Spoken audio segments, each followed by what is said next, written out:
Hello and welcome to episode 1 of season 6 of the Fat Doctor podcast. I am your host, Dr. Ashalami, and I have just realised that I don't have my notes up. So you're just going to have to excuse me for a moment.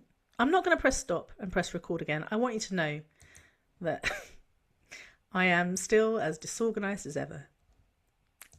But I'm here with you. And really excited. Happy New Year. I mean, it's too long now to say Happy New Year. We're like, I don't know, what is it? 14th? That's midway through Jan. Forget it. But I hope you had a good New Year. I hope you got some rest. I did. I got some rest. I ate a lot of food. And I played Uno No Mercy with my kids. And realised that they are assholes. I mean, I sort of knew it before, but now they for sure are. I proved that fact. I watched some TV and I read some books. Some really nice, cozy books. I didn't go out much because it was dark. Had beautiful weather though. I can't complain. I live in Scotland. I know everyone thinks that the weather is really shit in Scotland. It was great, beautiful weather. Lots of nice long walks actually in the countryside, which was very therapeutic and necessary because whilst I have been resting, and I definitely did take a couple of weeks off, the last few months I have been very busy writing a book. And I am very pleased to announce that I finished. Yep, I finished. I finished the first draft. I'm not going to get too far ahead of myself. There's still a long ways before I'm ready to publish. I'm hoping 3 months, but I don't want to make any promises that I can't keep. But yeah, I'm feeling good. I wrote it down and I managed to finish it because I've started 3 times already. This is my 4th time at starting, but I finished. And that is a big deal for me because I don't always finish things that I start. I have a lot of unfinished projects lying around the house as we speak. I did crochet a couple of blankets, by the way, during the winter. I managed to finish a blanket. That was a big deal. Crocheting like an Afghan, it takes a long time and it's very easy to give up. But I persevered and I finished. And I also finished the book. And I'm feeling equally proud of myself for both of these things. But yeah, I wrote a book. And I'm going to be saying this over and over again. I wrote a book. I'm a bit proud. And yes, I'm gloating. And no, I'm not apologising. Sorry, not sorry. I don't even I had a title for the book, but we'll be talking in a moment about how that changed, how it's evolved. But the book is called No Way. That's not changing. No Way. It's not changing because I have a bloody website called noway.org and I've started the No Way movement. I can't go back on myself now, but I still like that title. The rest is still undecided. And I want to tell you a little bit about this book. I want to tell you a little bit about what's been going on with me and hopefully get you a little bit excited. This season 6 of the Fat Doctor podcast, I am going to be sharing some of the things that I have uncovered during my months and months, well actually years and years of research for this book. Some of it will be stuff you know, some of it will be stuff you may not be so familiar with, some of it will be stuff that will shock you in its audacity. And yeah, I'm looking forward to sharing all of that stuff with you. I'm looking forward to publishing the damn thing and getting it out there. But for now, I want to pause and do a bit of reflection. A bit of reflection about this book because I think I learned a lot of stuff. And you know me, I like to share what I learn. I have no boundaries. I have wanted to write a book for a long time. Not because I fancy myself an author, just because I have a lot to say. And I actually really process a lot of things. I learn a lot of things by writing them down. And there is evidence to show that this is a case for a lot of people. But I learn best and I process when I'm writing. I've got a lot of journals. So I guess it almost started incidentally with me journaling and like writing blog posts, and sometimes I just write shit for no reason. I started doing research. I have over the years amassed quite a database. I found a fantastic app that now holds said database that makes my life so easy because it helps me to reference things because oh my god, people referencing studies is the bane of my life, but I found an app that makes my life easier. And if you're looking for it, it's called Zotero. And if you happen to be an academic of any kind, you probably already heard of it. But if you haven't heard of it, it will change your life. Zotero. But anyway, Us, sidebar, I don't work for them. I don't get any money from saying it. They're just great.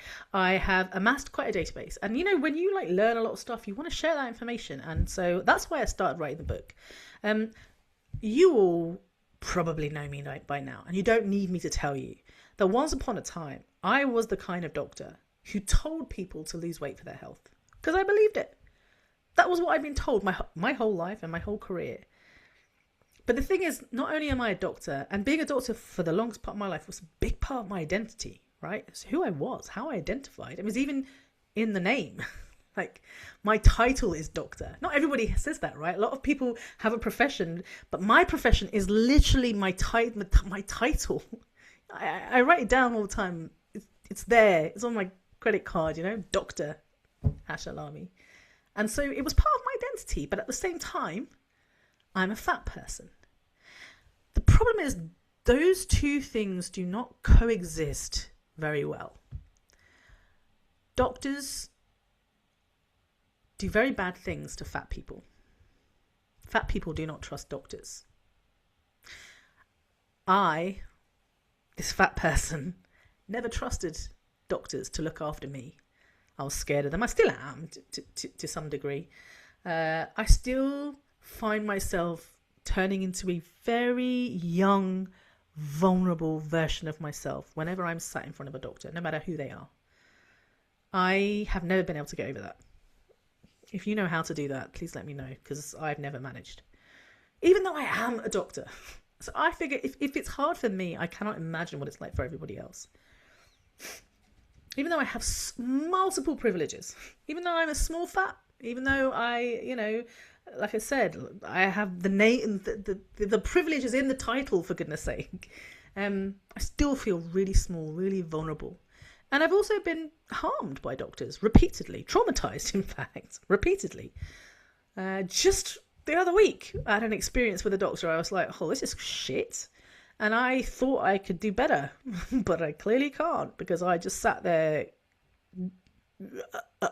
unable to say anything.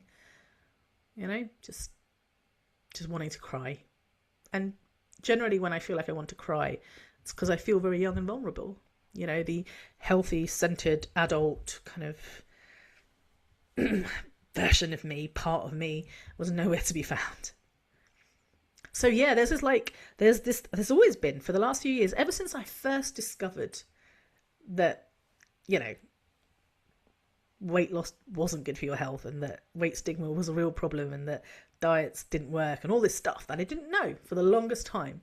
I only found out, for those who are keeping track, in 2020.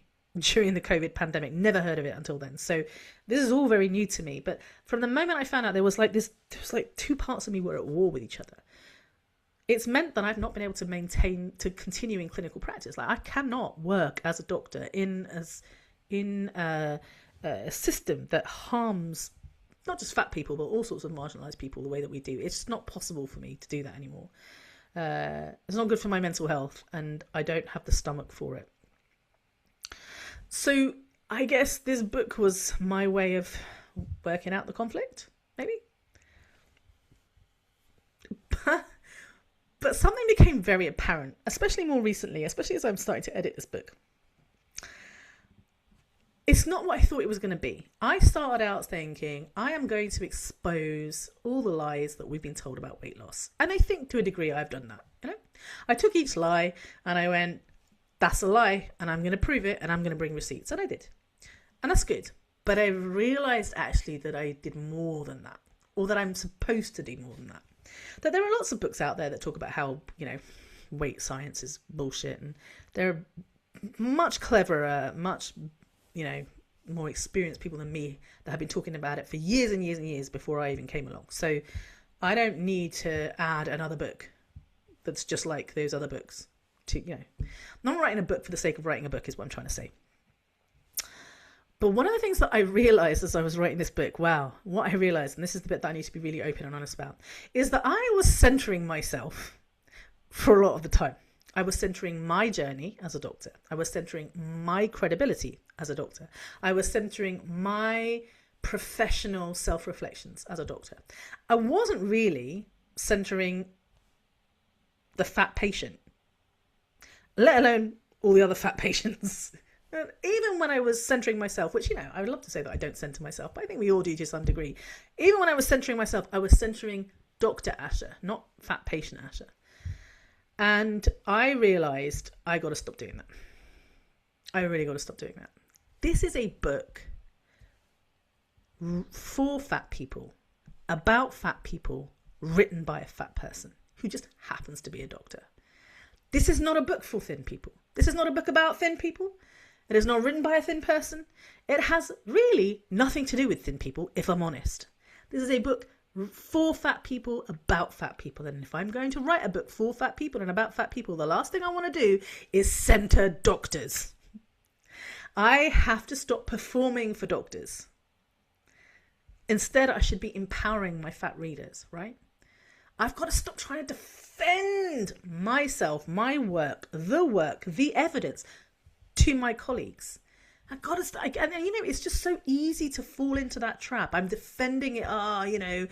Well, the evidence says and the research says and I've got to stop doing that. I don't owe anybody a freaking explanation or a defense, I say what I say and I bring the receipts. And if you've got a problem with that, it's not my fucking problem. But it's so tempting. And here's the thing, I got to stop performing humility. I realized that I was doing that a lot. Performing humility. Well, in my opinion, I just got to say what I say. I've got to expose the lies. And sometimes I'm going to be a bit brutal and people aren't going to like it. But that's okay. I realized that the purpose of this book, and maybe, I guess, the purpose of me, or the purpose of me in the public me, not private me, but public me, is not to convince resistant doctors that they're doing wrong by their patients. Maybe one day I'm going to write a book. In fact, I don't say maybe. One day I'm going to write a book to doctors. Dear doctor, stop being an asshole. Respectfully, Asher. I'm going to write that book. I'm looking forward to writing that book. But that's not what this is about. This is not this period of my life is not that book. This period of my life is not convincing resistant doctors that I'm right and they're wrong. I wish I could. I wish I could produce a lovely, long, rational argument, bring all the evidence and say, here it is, present it to them and say, voila, for your perusal, and that they will go, oh, that's it. I will never weigh another patient again. I wish that will happen. And there are probably going to be some doctors out there who are very receptive, very ready to hear this message. And I look forward to them reading the book and engaging with the book. I'm really looking forward to that. But the vast majority of doctors are not going to be convinced by anything I say, by any amount of evidence, because guess what? The evidence already exists. It's already out there. It's not news. It's been out there for decades in some case. And even if they didn't know about the evidence, they see it in their own clinical practice. They know that their patients can't sustain weight loss. They know that weight loss doesn't have any real benefits in terms of health outcomes. They know this. So they don't I can't convince them because they don't want to be convinced. So I got to stop. That's what I learned. I got to stop doing that. I also have to stop apologizing for the evidence, because I'm coming from it from a sort of oh, please sir, here's some evidence that actually what you're doing is wrong. I'm terribly sorry. I know this is going to inconvenience you, but I got to stop doing that. No, I don't care if it inconveniences you. This is the evidence. I'm just going to state it. This is the evidence. So that's what you can expect from the book. I am writing to fat people, about fat people, for fat people. I am making no apologies. I'm making no excuses. I'm bringing the receipts. I am not speaking to doctors. I'm speaking to you, the fat patient, and to me, the fat patient. I am going to validate what you already know. You know something's wrong. I'm going to show you that you are correct in that knowledge. I'm going to arm you with the evidence and hopefully the arguments that you need to convince other people when they start chatting shit in your ear. Even if you can't say it out loud, at least you know in your head and hopefully in your heart, that's bullshit. And yeah, if I happen to reach some doctors and healthcare professionals that are ready to change, that's amazing. That's like a secondary outcome. It's not the primary outcome. It's not what I'm looking for.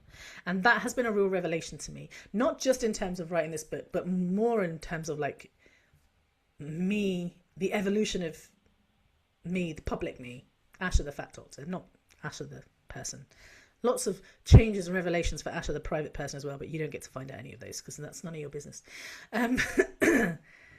I have, look, like I said, I've read a lot of papers. I've done some deep dives into the clinical guidance. Sometimes I wonder, is anyone else reading this? Because you can't possibly be reading this and not be disturbed. Sometimes I'm reading it and I'm like, it's in black and white. Like, you've published this, especially when it comes to the UK guidelines, because it's very public. Not just the actual guidelines, but the process of writing the guidelines, right? If you know where to look, you'll find, like, you know, you don't find everything, but you find like some kind of description of the discussion that was had behind closed doors, you know? It's a sanitized version of the discussion, but still, doesn't matter. They think they sanitized it for public consumption, and it's still fucking outrageous. I'm like, wow, you just said that. You just said that. Printed that in black and white and didn't give it any thought. And, like, honestly, some of the things, and sometimes they were really upsetting. In particular, the guidelines on children. I find that to be the most disturbing. Not saying that children are more important than adults. It's just what we're doing to children is really quite scary, actually. Terrifying. It's probably a better word. Sort of get to that right at the end of the book, you know? It's the culmination of the argument. But wow, that's disturbing.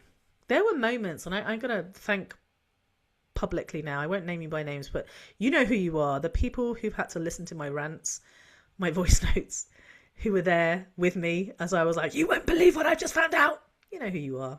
And thank you. Thank you for listening and being there to support me and helping me reset my nervous system, because this took a toll on me, actually, believe it or not. It's been hard. I'm not going to lie. You know, I've taken a step away from clinical medicine. I'm devoting myself to something that I'm hoping, you know, will make a difference. But I don't know that it will. I don't know that anyone's ever going to read this book. I have absolutely no resources left. Financially, I have no resources. No one's, you know, paying me, for want of a better word. And emotionally and physically, I am depleted. I believe it's worth it. Like, I don't know how much longer I can keep going like this, under-resourced and working the way that I've been working, but I am also optimistic that things will change. But yeah, it's taken quite a toll. But somebody has to do it, man. There has to... And I've realised this as I'm reading through the guidelines, and I'm recognising that clinical healthcare professionals are going on record as being completely and utterly unethical. On record, unashamedly.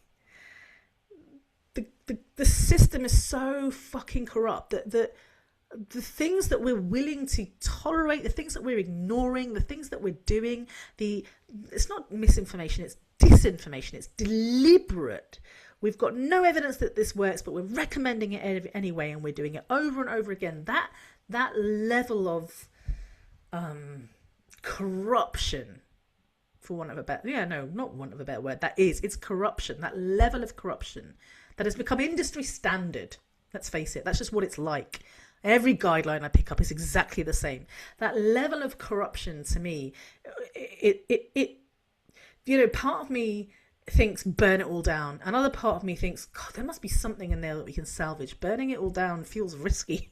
I'm not sure that's the right thing. But when it's that corrupt, I just don't see another option. Like when it comes to the guidelines, the nice guidelines for the management of overweight and obesity, I've put that all in inverted commas because, I don't agree with those words. But yeah, honestly, the only thing we can do at this point in time is rip them up, throw them away, start again. The stakeholder list for these guidelines is, I believe, 31 pages long. These are the biggest set of guidelines out there. I haven't compared it to every other guideline out there, but I do not believe that there is a set of guidelines that is bigger than these guidelines. The number of people who were in the room when it happened, the number of companies that paid to be in the room when that happened, boy, something else. Really quite staggeringly awful. So yeah, we need more doctors to go on record saying this isn't okay. This is just not okay. We can't practice like that. This is not acceptable. This has to change. people are dying as a result, and we've got to stop. So we need more doctors on record. So I feel like, for as long as I can, for as long as I'm able, I am going to keep doing that. I would also really hope that one day people will believe that I'm worthy enough to invest in, financially as well as emotionally. Because like I said, there's some great people out there who are already emotionally invested in me, and I am so very grateful for them because they keep me going. But I do hope one day, in the not so distant future, people will realise that this work is worth investing in. I was talking to my husband about healthcare. My husband and my children, they were asking about the American healthcare system, because we hear a lot of horror stories about the American healthcare system, especially at the moment. And why is it different from what we have here in the NHS, especially in Scotland? In Scotland, prescriptions are free. Healthcare is free at the point of access. Every treatment is free. It's amazing. It's amazing. And also, I generally wait, it depends on the clinic that I'm going to, but we're waiting like a couple of months. It's not like our waiting lists are extraordinarily long or anything like that. I found that they're much, much shorter than they were when I lived in England. So there's, it is possible to have a nationalised healthcare service that works in a country like Scotland. It's a small country, to be fair. Less bureaucracy. We don't work for NHS England. That helps.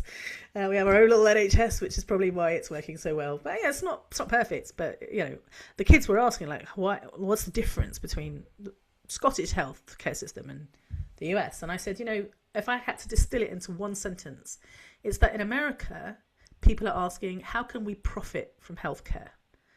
And in Scotland, we're asking, how do we invest in healthcare? In America, people are asking, how much money can we make off sick people?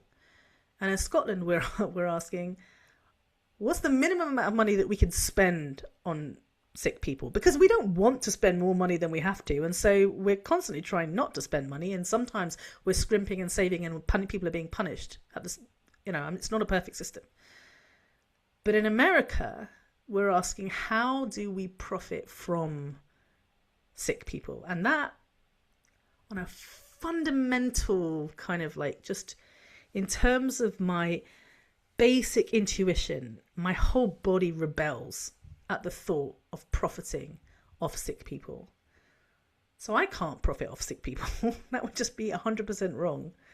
I know my colleagues are profiting off sick people. I'm not saying people being paid to treat sick people. That's not profiting. That's just getting paid. That's an investment. People are being paid to treat sick people. They are being recompensed for doing a job. That's not profit. We know the difference, right? But there are people writing guidelines who are profiting from sick people in the UK, in our nationalised healthcare system. That is boiling my piss. In a way that it's on a low simmer at the moment. But yeah, it's not great. So I hope in time people will want to invest in me, but I can't, and I won't be trying to profit off this thing that people deserve and need. So I'm living with that. I'm dealing with that and trying to figure it out. Let me tell you a little bit about the book. I'm not going to tell you all about it, but a little bit. Come on, I've got to let you into a little bit. There's 4 parts to this book. The first part is that basically being fat is not it's not a disease. What have I called it? I should really know this, shouldn't I? I've got to go find my... I've called it fat is not a diagnosis. So the first part, fat is not a diagnosis. I know that you know that the words fat and obesity can be used interchangeably, and I will explain this in the book, but for those who don't know, it literally means the same thing. Obesity, fat, just the same word. One is more offensive than the other. Fat's fine. You can call me fat. It's fine. It's just a descriptive word. It's for me a neutral word. I know it's not for everybody. For some people it still has very negative connotations, but it's just a descriptive word. Fat, tall, blonde, just descriptors. So fat is not a diagnosis. It's just a description. Fat is not a diagnosis. That's the first part. And I talk about how there's no such thing as a healthy weight, how being fat is not a risk factor for disease. I talk about how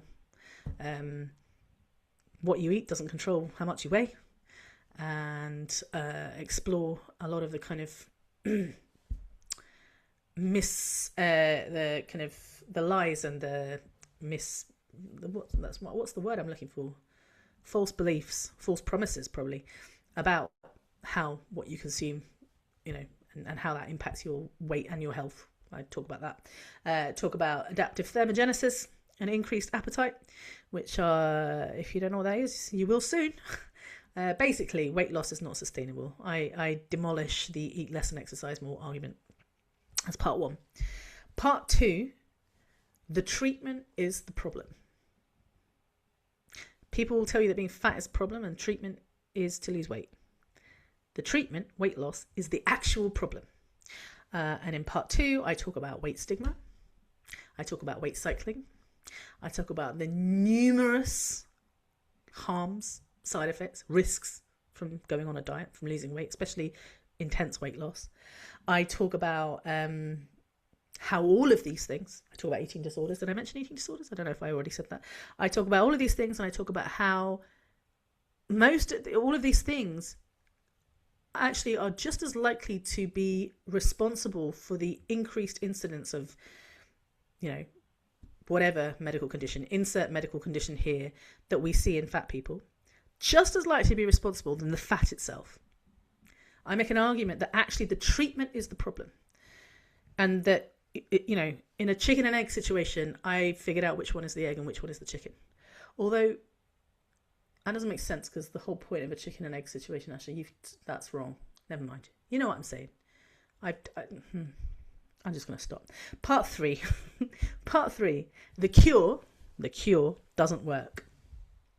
I basically show that weight loss doesn't improve health outcomes in any way, like whether we're talking about preventing disease, whether we're talking about symptom control, coming off your medications, you name it, whatever promises you've been made about weight loss, bullshit. And I prove it. And the final part, which is, I think, the most disturbing part, is it's all by design. This is all intentional. Like, this is not accidental, or we've just found ourselves in this situation and we don't know why. This is all very much by design. And I will explain to you what happens when it comes to the guidelines, when it comes to policy. I'll talk about weight management. I'll talk about bariatric surgery. I'll talk about GLP-1s to some degree. I don't get fixated on them. Everyone's obsessed with them at the moment. I refuse to give them more airtime than they deserve, but I will talk about them a little bit. And I'll talk about what we're doing to children. So that is an outline for the book, 4 parts. Still haven't come up with a title, but I figure the title will come. And yeah, season 6 of the Fat Doctor podcast is all about the book. I can't wait to tell you more. As you can see, I'm full of energy and zest for life right now. Let's hope, touching wood, that it continues that way for the weeks and months to come. And I'm just gonna be honest with you. I'm not an expert at writing books or publishing them, because I've never done it before. I trained as a doctor. This did not come up in medical school. And a lot of people say to me, oh, why don't you try publishing an article? No, thanks. I've got no interest in performing respectability and credibility amongst my peers. I'm writing a book, and I'm self-publishing the damn thing, because no one wants to give me a book deal, and that's okay. I'm all right with that. I'll do it myself. It's just not quite sure how to. So if you happen to have published your own book, or you work in the publishing industry, and you have some helpful advice, then I'd love to hear from you. More importantly, as a fat person, as you're listening to me talking about this book and you have some feedback, some advice, ideally constructive advice, I'd love to hear from you. I really would. If you're thinking, do you know what, Asha, I think you missed something, or my story's not being told here, I feel like I'm being excluded, because that's always the thing you've got to ask yourself, isn't it? Like, who's missing? Who have I forgotten about? So if you think that's me, you've forgotten about me, I'd love to hear from you. And generally, I would love to hear from you because I really do like hearing from you. Feel free to put a comment in the YouTube video. I especially want to shout out to my haters. I know you're going to have something to say, especially with the next episode. I can't wait to hear what you have to say with the next episode. But yeah, send me an email. I'm not on social media anymore, in case you haven't noticed. I'm not there. I haven't been on Instagram for a few months. Best thing I ever did. Don't see myself coming back in a hurry. And maybe I will, maybe I won't. But oh, God, what a relief. I really have lost all interest in social media. I'm going to have to figure out a way to keep doing this without social media. Don't know what else to say, really, except for thanks for joining me for episode 1. And I'm looking forward to seeing you next week when I will be bringing the evidence. I will be bringing the receipts to prove, without a shadow of a doubt, that there is no such thing as a healthy weight. I look forward to it. Take care of yourselves in the meantime, and I'll see you then.